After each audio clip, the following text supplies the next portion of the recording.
When I was a little boy, I was either going to be a commercial fisherman or I was going to become a merchant mariner. And I saw how hard and cold the fishermen in Maine were, and I decided that probably wasn't for me. So I became a merchant seaman by going to the Maine Maritime Academy. Everybody told me I was very lucky. I knew at a very young age what I wanted to do, and going in the Merchant Marine was it. In 1986, when I got out of Maine Maritime Academy, I joined the Military Sea Lift Command.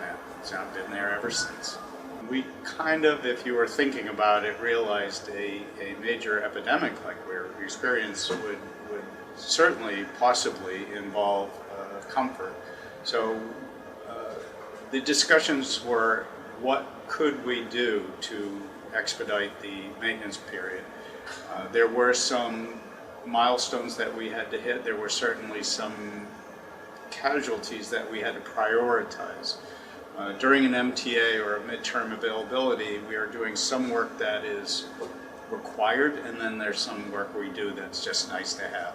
Obviously, the nice to have took a back seat. Shipyard had maintained a good pace of repairing the ship and staying on schedule. So, for example, they were at 75% time. 75% of the work had already been accomplished, which only meant there was that last little bit to finish. The shipyard, Atlantic Fab, and Boiler Service came to the rescue. I have to say, also, don't want to take away from the fact that the civilian crew, chief engineer and his SIBMARs back in the engine room, worked so diligently. They are an amazing bunch, led by Joe Watts, our chief engineer.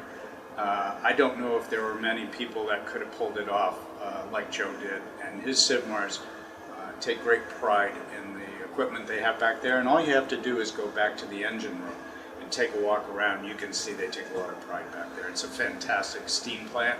After a major availability, there's certain things you have to do to get the crew back up and qualified, and one of those things is damage control, which is led by the SIBMAR side.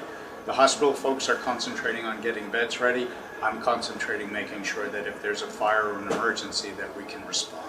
And I got a look into the capability of that hospital and what they call the Blue Mile. I was blown away. Lots of capability. CAT scan machine at sea, it's crazy. So that was fun to see.